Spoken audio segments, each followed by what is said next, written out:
Hello, everyone. Welcome to Talking Logistics, where we have conversations with thought leaders and newsmakers in the supply chain logistics industry. It's my great pleasure to welcome today's program, Brian Ware, who's VP of Marketing and Business Development at Transplace Canada. And today we're going to talk about the Canadian transportation market, strategies for improving cost and service. Now, there are many companies that have transportation operations, both here as well as in Canada. And as you would expect, the operating realities in Canada are not necessarily the same as they are here in the United States. So, what are some of the differences, and what actions can companies take to make sure that they have the most cost-efficient and productive transportation operations in Canada?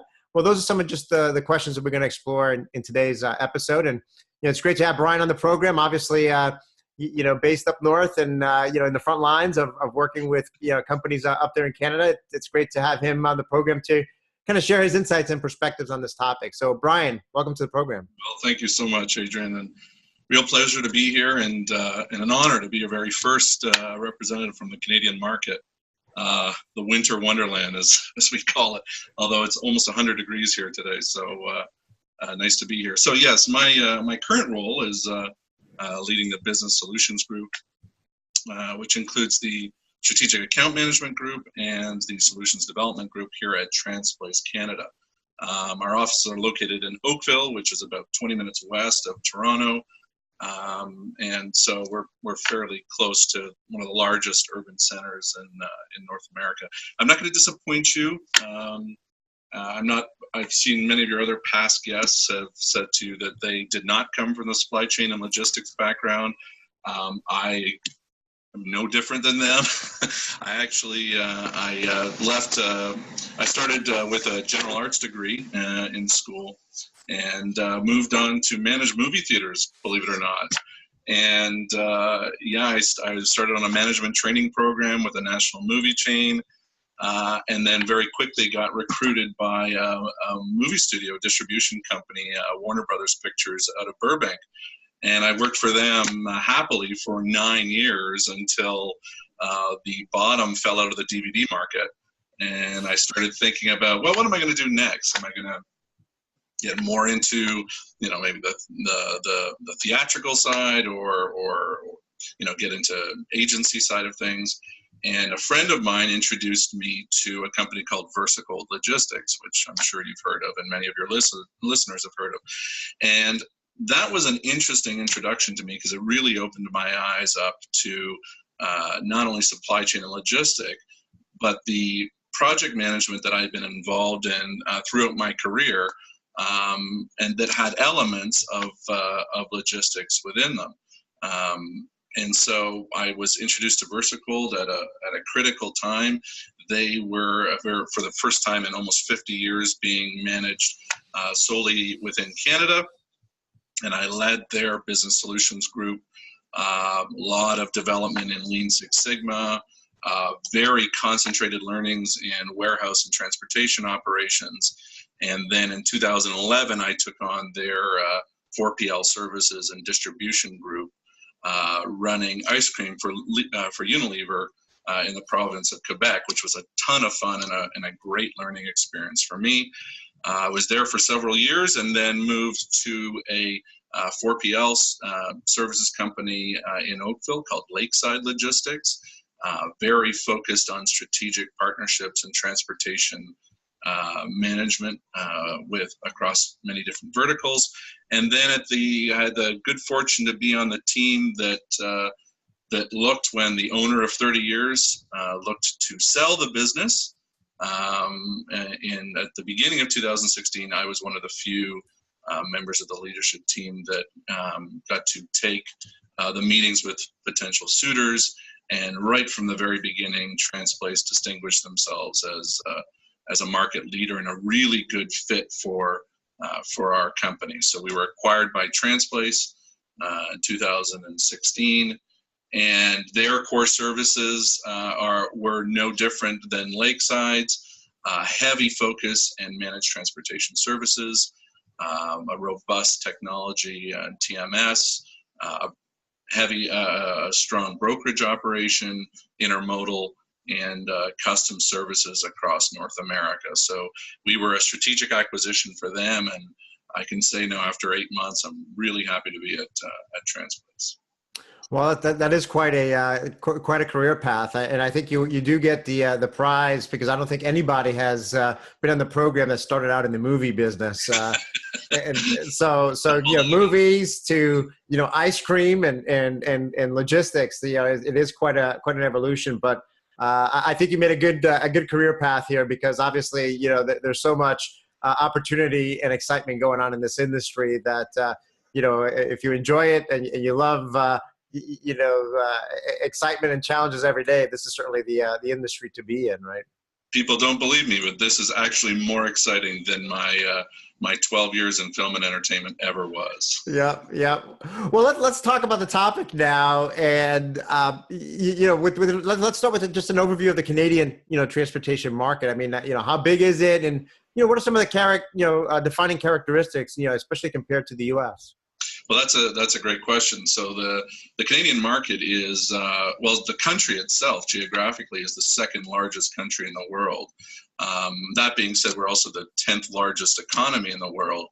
And all of that sounds great. The only challenge is that we have a small population, only 36.5 million people in Canada, and of that, there's very little density across the country. The U.S. has a wonderful infrastructure of interstates and highways, etc. We have one long flat highway across the bottom of the country, and about 85% of our population lives within 150 miles of the U.S. border. That's not to say, obviously the other 15% are spread across rural Canada. So it's a difficult market to service, especially rural areas. And the most amount of our urban density is spread across 5 major cities, obviously Toronto, Montreal, Vancouver, Calgary, and Edmonton would be the 5. From a transportation industry standpoint, it's tough to get Canadian-only data, but we have 5 or 6 different sources of that data. Roughly from a transportation standpoint, there's about $45 to $55 billion in the transportation spend. That's not including obviously value of goods, etc. And that's 2015 numbers. And it's an industry that's growing quite heavily. It's growing faster than oil and gas, faster than health and pharma. And so in 2016, for instance, it grew by 3.1%, which is heavier than virtually all other industries in Canada. About 90% of our consumer packaged goods are transported by truck, even though we do have access to rail across the country, but most of our goods are delivered by truck. And there's probably about 900,000 that work in supply chain in Canada. So it's a heavy figure, and about 1.5% of them are truck drivers. So a fairly interesting statistic. In 2016, what we call interprovincial trade, and my geographic scope, or here in TransPlace Canada, we do the T, so domestic Canada and northbound, southbound from the US. Interprovincial trade was valued at about 170 billion, and the value of transportation traffic between the US and Canada last year exceeded 380 billion. So quite a robust market, and very heavily tied to the US. Right. Well, those are some interesting statistics, and especially when you think about kind of like you said, the geographic size of Canada, but then the fact that the density of it is really concentrated on those 5 cities, if you will, those 5 areas, and then of course obviously there's a lot of a trade going on between the U.S. and Canada as well that contributes to the overall flavor, if you will, of the transportation market there. So with all that in as context, I mean, when it comes to transporting goods, across Canada, right, and between Canada and the U.S., I mean, what are some of the main challenges that companies face there? Well, the challenges wouldn't be much different than your less densely populated areas of the U.S. Cost is a big component of any company's supply chain. Shipment sizes are smaller, which means we're relying heavily on LTL transportation. Obviously, LTL is notoriously more expensive than truckload by pallet than truckload costs. So obviously cost would be one of those challenges. Second would be service. So because we're working with LTL service, they are notoriously unreliable. It can be notoriously unreliable, especially when we're looking at cross-border, because Canadian carriers, for instance, will partner with U.S. carriers, and that LTL service will mean that often we're not hitting the requested arrival date that customers have requested. And the third that doesn't come up very often, I would say, would be production volatility. So we do a lot of work for U.S. companies that are manufacturing in the U.S. and are looking to service to the Canadian market. But obviously, with we're a bilingual country, packaging is different, and the standards on packages are different, which means often the Canadian run is the end of a production line. So the Canadian consumer is heavily dependent on the U.S. production schedule, and because we're at the end of the line, it can mean a lot of volatility within a week, generally in markets of the U.S. that are not close to densely populated areas, and you know this, that U.S. manufacturing can be in some very rural communities. So pulling trucks or getting trucks in and drivers into those areas to pull out on a volatile, unbalanced daily schedule can be a challenge, and obviously add cost into the network.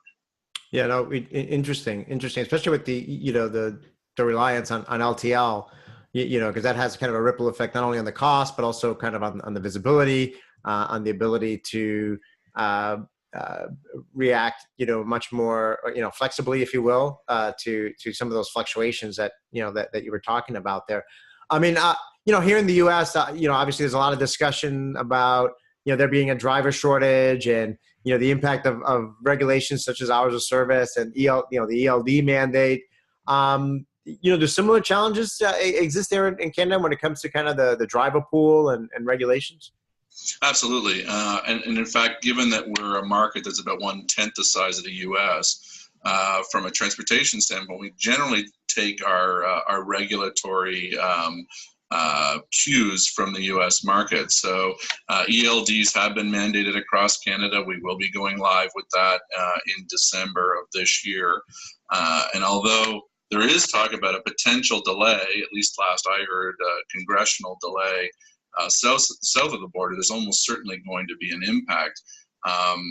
You can't go very far on the internet without finding all sorts of experts and smarter people than me that have got dozens and dozens of white papers on what the driver shortage and hours of service and ELDs are going to have an impact. The one that I would see is impacting us the most would be, I believe carriers are going to have to look at the way they compensate their drivers, and there's going to have to be a review on that, especially in our cross-border business. So for instance, in our TM operation here in Oakville, about 60% of our activities are cross-border. And that means for a driver, for instance, that's getting paid by the mile, that stop at the border, stop at consignee number 1, maybe number 2, maybe number 3, they're not getting paid. Time is their enemy is definitely not on their side. So it will impact how much a driver can earn. So I would expect carriers to start looking at how they're compensating their drivers, especially if they want to work with companies such as mine to build dynamic multi-stop loads into the U.S. Well, that's great. So it sounds like similar, dynamics there and considerations there when it comes to drivers, when it comes to regulations. And like you said, at the end of the day, from a transportation professional standpoint, it's always about, balancing, cost and service. And obviously more and more these days, when you look at things like Walmart and on time in full and things like that, it's also doing that within tighter, and more stringent customer requirements. So I think that's kind of a universal requirement, regardless whether you're here in the U.S. or Canada or other parts of the world. So let's talk now about some of the actions that shippers can take to improve both cost and service, starting with cost. I mean, what are some of the savings opportunities available that shippers should be thinking about or in terms of implementing? Well, that's a great question, and that is actually our primary focus here at Transplace in this office. Is there are savings that come from reducing rates, reducing costs, and rate compression. Partnering with a company like ours, like Transplace, we'll have $150 million spend here in Canada, and about a $6.5 billion spend across U.S., Mexico, and Canada. So working with a company like us can help compress those rates and generate some savings.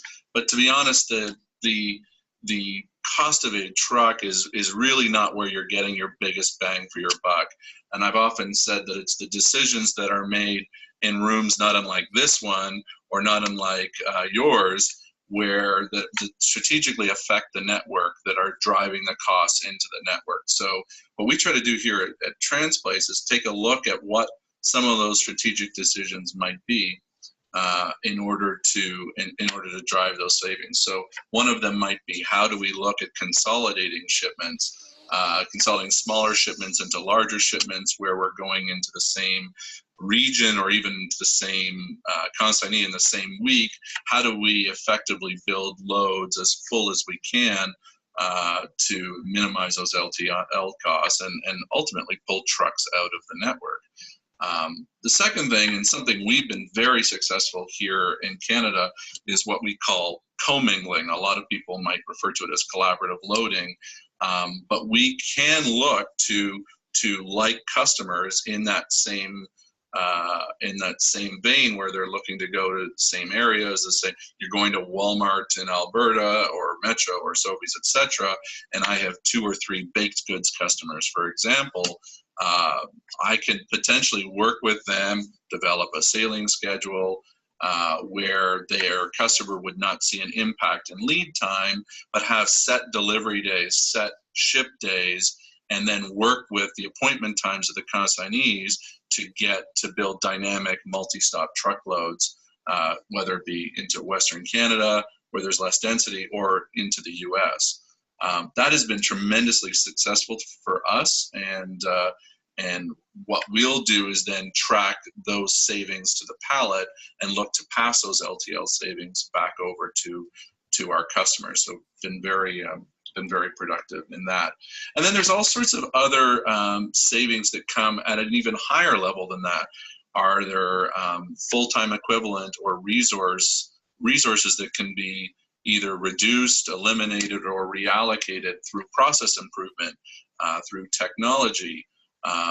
For our TMS, for instance, has a module that will go out and make appointments very quickly through our customers' websites, rather than having people banging the phones doing that.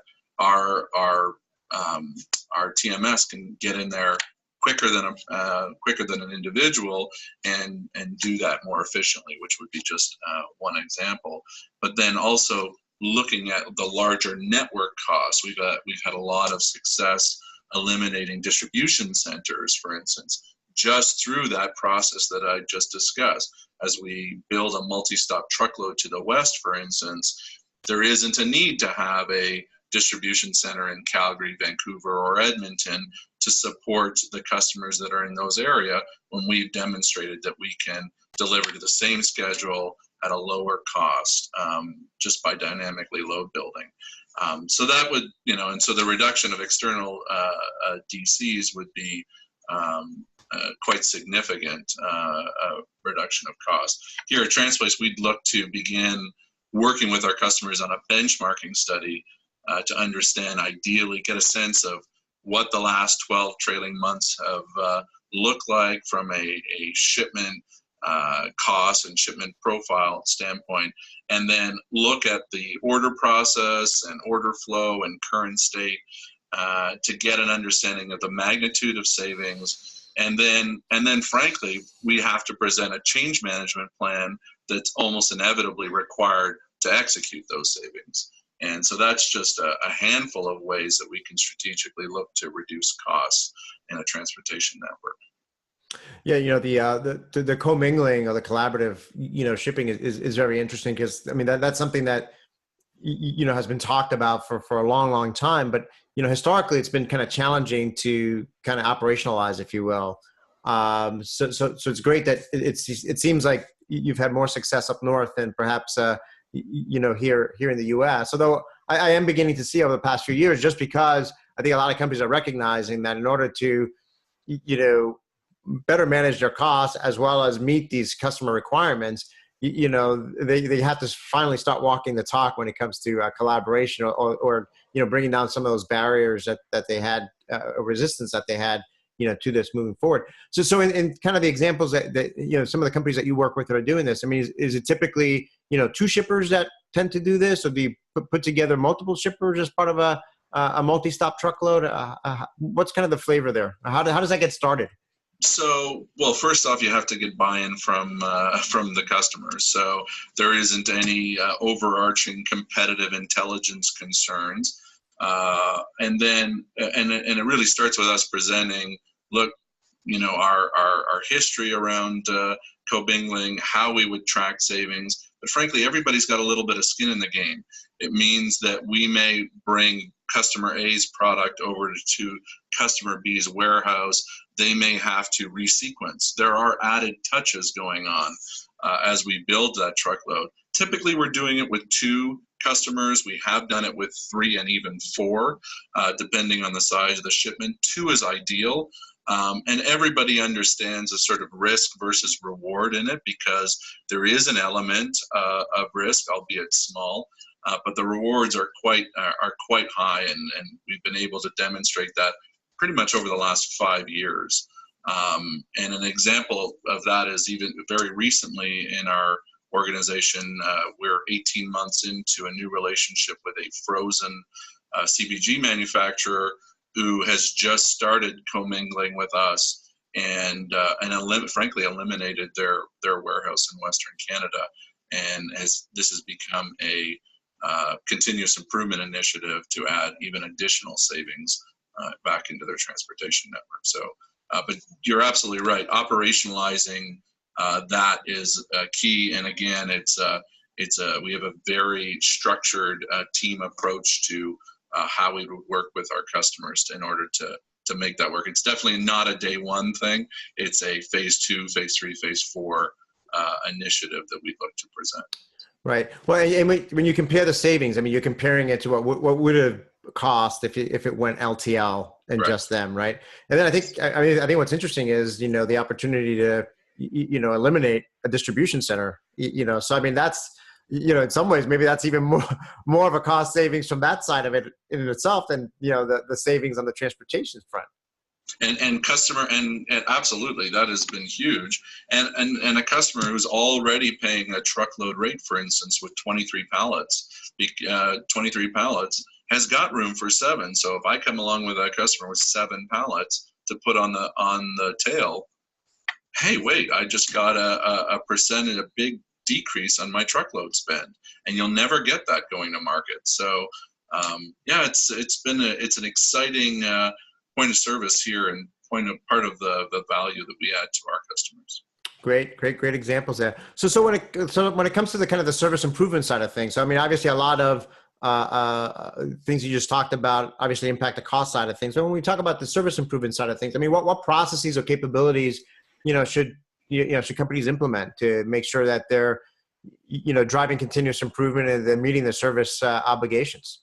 So that is a great question, because somebody very early on in my career told me that you cannot manage what you do not measure. And I would say definitely it's 3 words: metrics, metrics, metrics. This is a big thing for us here.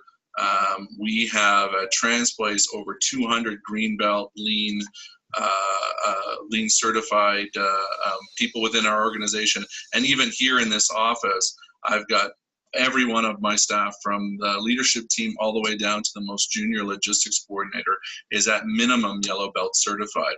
And the whole point around that is under creating flow, eliminating waste within an organization, and the only way you do that is by measuring. So we look to our technology to provide real-time visibility, review our on-time performance and any RAD compliance, our requested arrival date compliance, very big on scorecards, collaboratively developing scorecards with our customers, whether it be weekly or monthly or bi-monthly. We have robust business review framework, which I'm a big believer in. We've had a ton of success around it. And of course, the conversation between business review is also very important. But every business review that we conduct here is focused not only on metrics and key performance indicators, but ongoing and continuous improvement initiatives, because that's what we live our life by. It's never being self-satisfied and always looking for a way to improve upon it and bring upon our customers' networks and generate those cost and service increasing activities. Right.